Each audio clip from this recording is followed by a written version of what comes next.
అందరికీ good morning. నేను Satish, government degree college మంత్రి యూనివర్సిటీ లెక్చరర్గా పనిచేస్తున్నాను. ఈరోజు మనం తెలుసుకోబోయే లెసన్ BA థర్డ్ ఇయర్ వాళ్ళకి తెలంగాణ చరిత్ర సంస్కృతి. ఇందులో భాగంగా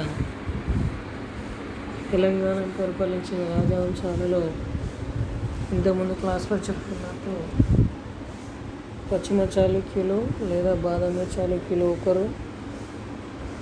ఈ వంశంలో రెండవ పులకేశి గురించి ఇంతకుముందు క్లాసులో తెలుసుకోవడం జరిగింది. రెండవ పులకేశి తర్వాత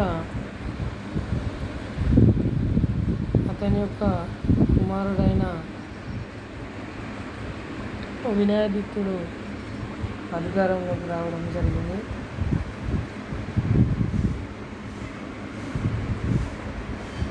వినయాదిత్యుడు క్రీశకం 680 నుంచి 696 మధ్యలో బాదామి చాళుక్య చక్రవర్తి తన తండ్రి మొదటి విక్రమాదిత్యుని తర్వాత చాళుక్య సింహాసనాన్ని అధిష్ఠించాడు.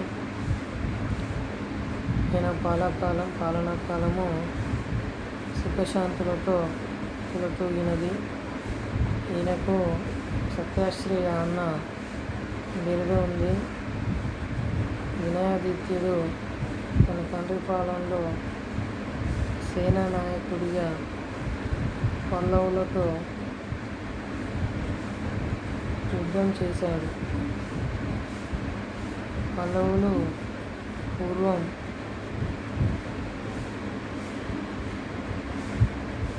భాగాన్ని ఆక్రమించినందుకు ప్రతీకారంగా కంచిలో కన్నడ భాషలో విజయ శాసనం చెక్కించాడు. తండ్రి మరణం తర్వాత క్రీశకం 680లో పట్టాభిషిక్తుడైనాడు. వినయాదిత్యుని యుద్ధ విజయాలు అనేక శాసనాల్లో వెల్లడి అవుతున్నవి. ఈయన తండ్రితో సహా పల్లవులపై యుద్ధంలో పాల్గొన్నాడు. 684లో చెక్కబడిన జేజూరు శాసనము వల్ల ఈయన పల్లవులు, కలబ్రులు, కేరళులు మధ్య భారతంలో కాలచూరులను ఓడించినట్టు తెలుస్తుంది. 678వ సంవత్సరపు కొల్హాపూరు పలకాల వలన ఈయన లంక, కామెరా రాజ్యాలను ఓడించాడని తెలుస్తుంది. రెండవ కీర్తివర్మ చెక్కించిన లక్కలేరి తామ్ర పలకాలు చాళుక్యులు కామెరా, లంక, పారశీక రాజ్యాల నుండి కప్పం వసూలు చేశారని నిర్ధారించాయి. వినయాదిత్యుని కాలంలో పర్షియా ముస్లిం దండయాత్రలను ఎదుర్కొంటున్న స్థిర పరిస్థితులలో పారశీక రాజులు చాళుక్యుల సహాయము అర్థించి ఉంటారని చరిత్రకారుడు డాక్టర్ సర్కార్ అభిప్రాయపడ్డాడు.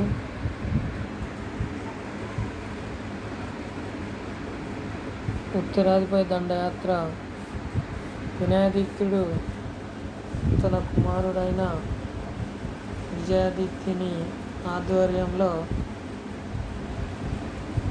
ఉత్తరాదిపై దండయాత్రను సాగించే ప్రయత్నాలు చేశాడు. ఈయన తర్వాత రాజ్యానికి వచ్చిన విజయాదిత్య రెండవ విక్రమాదిత్యుడు రెండవ కీర్తివర్మల శాసనాల్లో ఉత్తరాపథంలోని అన్ని ప్రాంతాలకు అధిపతి అయిన ఒక చక్రవర్తిని వినయాదిత్యుడు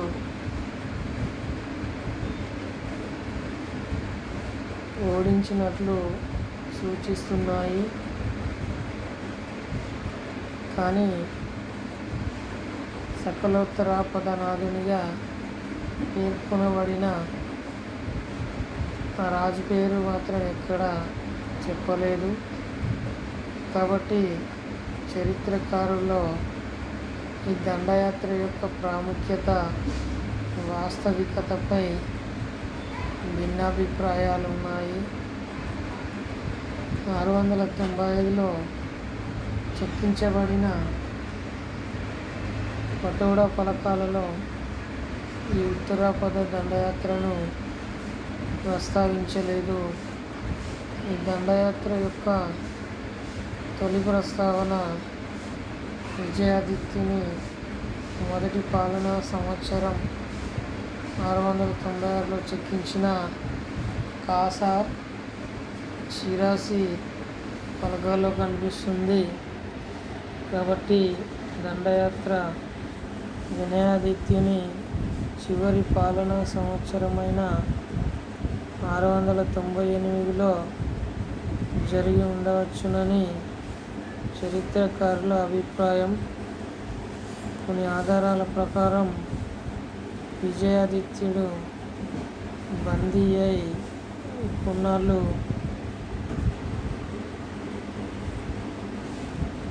కారాగారంలో ఉండి అక్కడి నుండి తప్పించుకొని పారిపోయి చాళుక్య రాజ్యం చేరి రాజుగా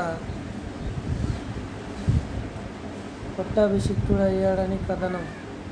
ఇంతకంటే ఈ దండయాత్ర పైన మరే సమాచారం లభ్యం కాలేదు. వినయాదిత్యుడు దక్షిణాదిలోను ఉత్తరాదిలోను రాజ్య విస్తరణకై అనేక యుద్ధాలలో పాల్గొన్న పరాక్రమవంతుడే కాక కళాపోషకుడు, ధర్మపరాయణుడు, పరమత సహనశీలి. తాను శైవుడైన అన్ని మతాలను ఆదరించాడు. ఈయన కుమార్తె కుంకుమ మహాదేవిని సామంతుడైన అలూపరాజు చిత్రవాహనునికి ఇచ్చి వివాహం చేశాడు. ఆమె గుడిగెరలో ఒక జినాలయం కట్టించినది. వినయాదిత్యుడు అలంపూర్లోని స్వర్గబ్రహ్మ ఆలయాన్ని కట్టించాడు. ఈయన సతీమణి వినయవతి పట్టడక్కల్లో జంబులింగ ఆలయాన్ని, బాదామిలోని త్రికూట ఆలయాన్ని నిర్మింపజేసింది. 692లో చాళుక్య వల్లభుడు చీలుకీపాలో చైనా రాజసభకు రాయబార ప్రతినిధి పంపాడని 14వ శతాబ్దపు చైనా చరిత్రకారుడు మ్యాక్నాండిన్ రాశాడు. ఈ చాళుక్య రాజు వినయాదిత్యుడేనని నమ్మిక. 696లో వినయాదిత్యుని మరణం తర్వాత ఈయన కుమారుడు విజయాదిత్యుడు రాజు అయినాడు. ఈయన మరణానంతరం కలిగిన రాజకీయ అనిశ్చితి, ప్రజల యొక్క అనాదరణ, అసంతృప్తి వల్లనే కాదు, ఈయనకు తగ్గ వారసుడు ఎవరు లేకపోవడం వల్లనే ఆ పరిస్థితి వచ్చింది.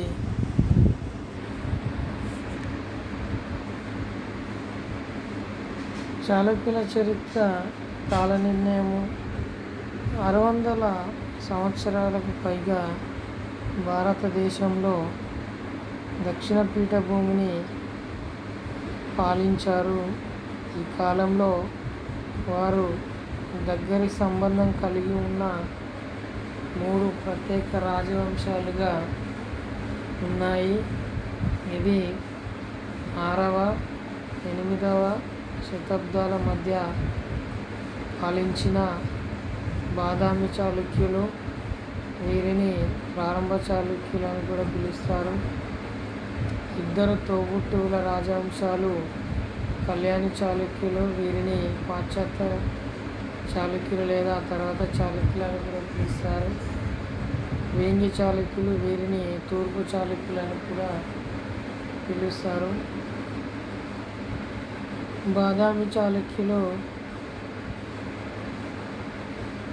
6వ శతాబ్దంలో గుప్త రాజవంశం వారసులు ఉత్తర భారతదేశంలో క్షీణతతో వారు వింధ్య పర్వతాలకు దక్షిణంగా ఉన్న దక్కన్ పీఠభూమి, పురాతన తమిళ ప్రాంతాలలో ప్రవేశించి విస్తరించడంతో వారు ఆయా ప్రాంతంలో పెద్ద మార్పులు సంభవించడానికి కారణమయ్యారు. చిన్న రాజ్యాల యుగము ఈ ప్రాంతంలోని పెద్ద సామ్రాజ్యాలకు దారితీసింది. చాళుక్య రాజవంశము 543లో మొదటి పులకేశి చేత స్థాపించబడింది. మొదటి పులకేశి వాతాపిని కర్ణాటకలోని బాగల్కోట జిల్లాలో ఆధునిక బాదామి స్వాధీనం చేసుకొని దానిని తన రాజధానిగా చేసుకున్నాడు. మొదటి పులకేశి ఆయన వారసులను బాదామి చాళుక్యులని పిలుస్తారు. వారు మొత్తము కర్ణాటక రాష్ట్రము, దక్కన్లోని అత్యధిక ఆంధ్రప్రదేశ్ భూభాగంతో చేరిన సామ్రాజ్యాన్ని పాలించారు. రెండవ పులకేశి పట్టాభిషేక పేరు ఏరియా.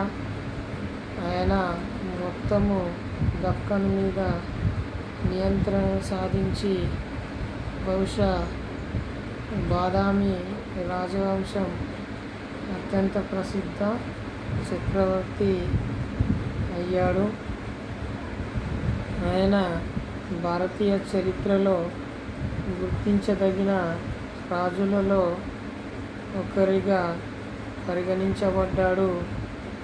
ఆయన అలూప రాజవంశము, దక్షిణ కెనరా, తలకాడు, పశ్చిమ గంగా రాజవంశము యువరాణులను వివాహం చేసుకొని వీరితో సమీప కుటుంబము వైవాహిక సంబంధాలను కొనసాగించాడు. రెండవ పులకేశి చాళుక్య సామ్రాజ్యాన్ని పల్లవ రాజ్యం ఉత్తర భాగాల వరకు విస్తరించాడు.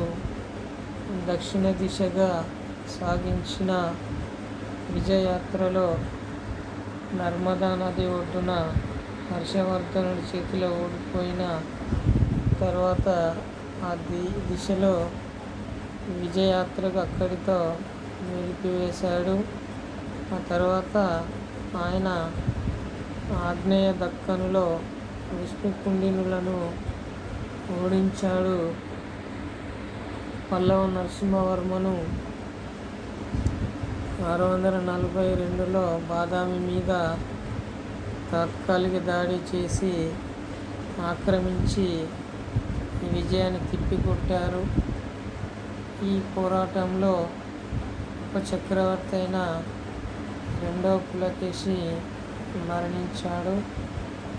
రెండవ పులకేశి మరణించిన తర్వాత 13 సంవత్సరాల కాలానికి బాదామిని ఆక్రమించిన సమయంలో అంతర్గత వైరుధ్యాల కారణంగా బాదామి చాళుక్య రాజవంశము కొంతకాలము క్షీణ దశను అనుభవించింది.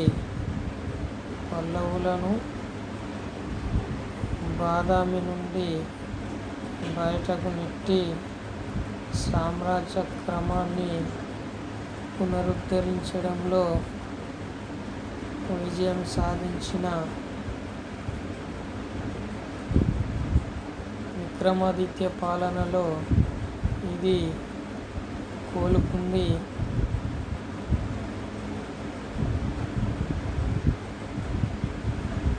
మొదటి విక్రమాదిత్య రాజమల్ల లేదా పల్లవులను అంతమొందించిన అనే బిరుదు తీసుకున్నాడు. విజయాదిత్య సంవత్సరాల సుసంపన్నమైన పాలన చేశాడు. ఆయన పాలనలో ప్రసిద్ధ ఆలయాలు నిర్మించబడ్డాయి.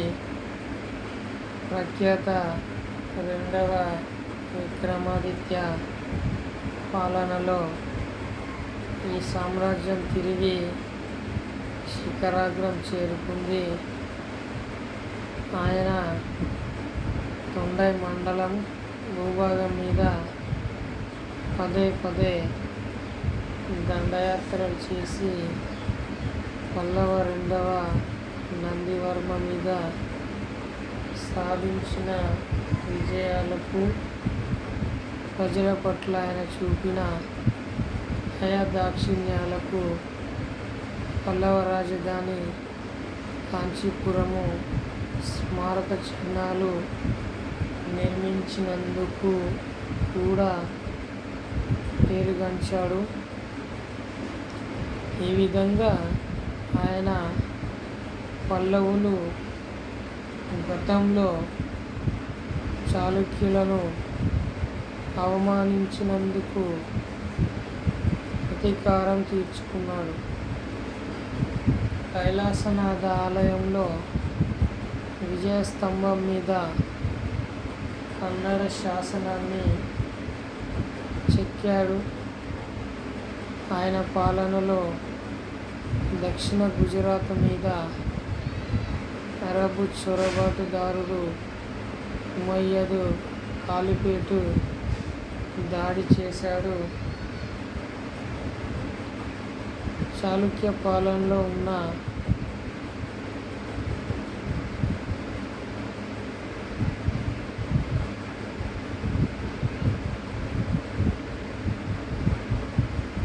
నవసారి చాళుక్య గవర్నరు పులకేసి అరబ్బులను ఓడించి తరిమి కొట్టాడు. తర్వాత ఆయన కలబ్రా పాలకుడిని లొంగదీసుకోవడంతో పాటు తమిళ దేశంలోని ఇతర సాంప్రదాయ రాజ్యాలు పాండ్యులు, చోళులు, చేరులను అధిగమించాడు. చివరి చాళుక్యరాజు రెండవ కీర్తివర్మను 753లో రాష్ట్రకూట రాజు దంతిదుర్గ పడగొట్టాడు. వారి శిఖరాగ్ర స్థాయిలో చాళుక్యులు దక్షిణాన కావేరి నుండి ఉత్తరాన నర్మదా వరకు విస్తరించి ఉన్న విస్తారమైన సామ్రాజ్యాన్ని పరిపాలించారు. దక్కను చాలా వరకు రాష్ట్రకూటుల పాలనలో 200 సంవత్సరాల నిద్రాణ స్థితిలో ఉన్న తర్వాత 973లో చాళుక్యులు తమ అదృష్టాన్ని పునరుద్ధరించారు. ఈ సామ్రాజ్యము రాజుల వంశవృక్షము ఇప్పటికీ చర్చనీయాంశమైంది. ఒక సిద్ధాంతం సమకాలీన సాహిత్య, శాసనాత్మక ఆధారాలు పశ్చిమ చాళుక్యులు, ప్రారంభ చాళుక్యులు సాధారణంగా ఉపయోగించే బిరుదు నామాలను ఉపయోగించారని కనుగొన్న తర్వాత పశ్చిమ చాళుక్య రాజులు 6వ శతాబ్దపు ప్రసిద్ధ బాదామి చాళుక్య రాజవంశము కుటుంబ శ్రేణికి చెందిన వారని తెలుస్తుంది. ఇతర పశ్చిమ చాళుక్య శిలా శాసనాలు అవి ప్రారంభ చాళుక్యులతో సంబంధం లేని ఒక ప్రత్యేకమైన వంశావళి అని సూచిస్తున్నాయి. రెండవ తైలప కార్తవాడి బీజాపూర్ జిల్లా రాష్ట్రకూట భూస్వామ్య రాజ్యాధిపతి కర్కాను పడగొట్టి పశ్చిమ దక్కనులో చాళుక్య పాలనను తిరిగి స్థాపించి పశ్చిమ దక్కనులో చాళుక్య సామ్రాజ్య ఆధిపత్యాన్ని తిరిగి స్థిరపరిచాడు. పశ్చిమ చాళుక్యులు 200 సంవత్సరాలకు పైగా పాలించారు. వీరు చోళులు వారి బంధువులతో వేంగి తూర్పు చాళుక్యులతో నిరంతరము సంఘర్షణలు కొనసాగించారు. రెండవ విక్రమాదిత్య రాజవంశంలో అత్యంత ప్రసిద్ధ పాలకుడిగా పరిగణించబడ్డాడు. 50 సంవత్సరాల పాటు కొనసాగిన తన పాలన ప్రారంభంలోనే ఆయన అసలు శాకా శకాన్ని రద్దు చేసి విక్రమయుగాన్ని స్థాపించాడు. ఈ కొత్త యుగంలో అనేక చాళుక్య శాసనాలు ఉన్నాయి. రెండవ విక్రమాదిత్య ప్రతిష్టాత్మక నైపుణ్యం కలిగిన సైనిక నాయకుడు. ఆయన నాయకత్వంలో పాశ్చాత్య చాళుక్యులు వేంగి అంటే తీర ఆంధ్ర ప్రాంతము,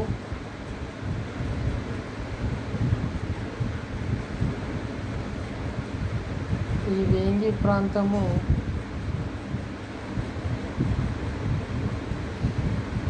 ప్రభావాన్ని అంతం చేసి దక్కనులో ఆధిపత్య శక్తిగా మారాడు. కన్నడ సాహిత్యము, సంస్కృత సాహిత్యము అభివృద్ధిలో పాశ్చాత్య చాళుక్య కాలము ఒక ముఖ్యమైన యుగంగా గుర్తించబడింది. 12వ శతాబ్దము చివరిలో హోయసాల సామ్రాజ్యము, పాండ్యులు, కాకతీయ, దేవగిరి, యాదవుల పెరుగుదలతో వారు తమ క్షీణ దశకు చేరుకున్నారు.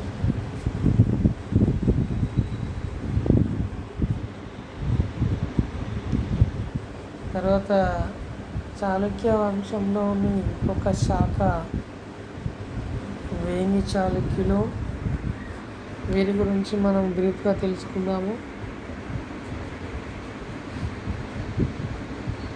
క్రీశకం 616లో ఆధునిక ఆంధ్రదేశానికి తీర ప్రాంత జిల్లాలు విష్ణుకుండిన రాజ్యం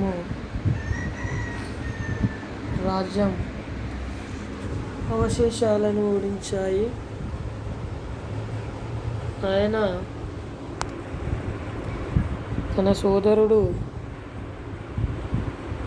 కుబ్జ విష్ణువర్ధనునితో రెండవ పులకేశి 621లో రాజప్రతినిధిగా నియమించాడు. అందువలన తూర్పు చాళుక్యులు మొదట కన్నడ భూభాగానికి చెందినవారు. రెండవ పులకేశి మరణం తర్వాత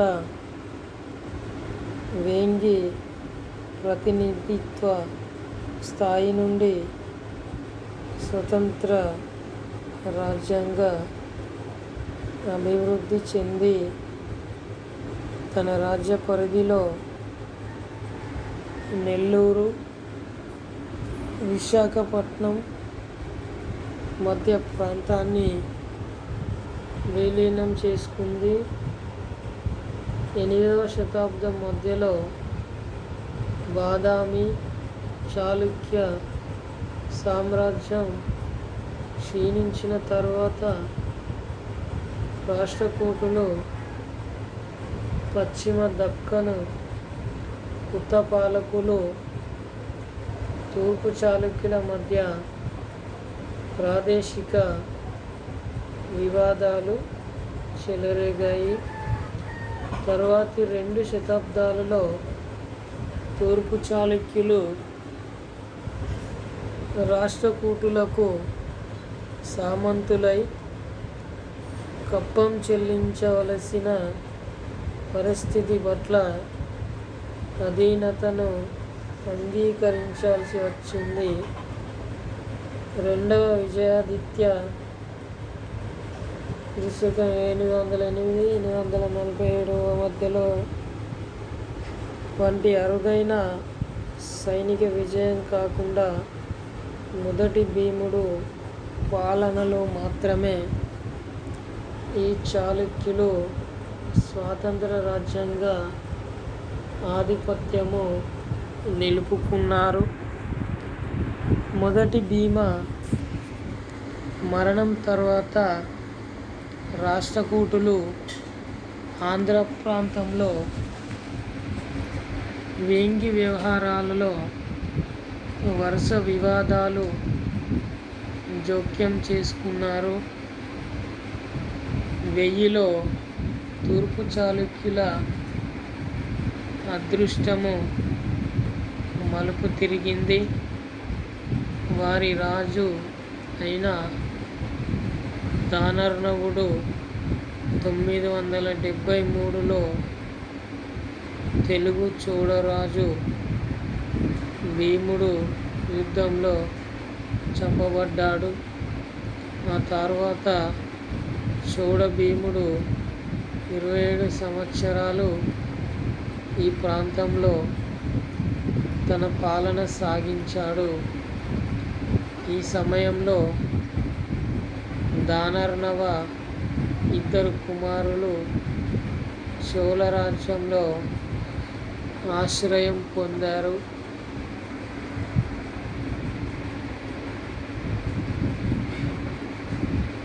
చోళ భూమ తొండై మండలము చోళ భూభాగం మీద దాడి చేయడము, యుద్ధరంగంలో మరణించడము చోళ చాళుక్య సంబంధాలలో కొత్త శకానికి తెరతీసింది. దానర్ణవుని పెద్ద కుమారుడు మొదటి శక్తివర్మను చోళరాజైన మొదటి రాజరాజ చోళుడి నియంత్రణలో వేంగి రాజ్యానికి రాజుగా కిరీటధారణ చేశాడు. చోళులు తీర ప్రాంత ఆంధ్ర రాజ్యం మధ్య ఈ కొత్త సంబంధము పశ్చిమ చాళుక్యులకు ఆమోదయోగ్యం కాలేదు. ఫలితంగా పశ్చిమ దక్కనులో రాష్ట్రకూటులను ప్రధాన శక్తిగా నియమించారు. పాశ్చాత్య చాళుక్యులు వేంగి ప్రాంతంలో పెరుగుతున్న చోళ ప్రభావాన్ని తగ్గించడానికి విఫల ప్రయత్నం చేశారు. ప్రారంభంలో తూర్పు చాళుక్యులు కన్నడ భాష సాహిత్యాన్ని ప్రోత్సహించారు. అయినప్పటికీ కొంతకాలం తర్వాత స్థానిక అంశాలు ప్రాధాన్యత సంతరించుకున్నాయి. తర్వాత వారు తెలుగు భాషకు ప్రాముఖ్యత ఇచ్చాయి. తెలుగు సాహిత్యాభివృద్ధి ఘనత తూర్పు చాళుక్యులకు ఇవ్వబడుతుంది.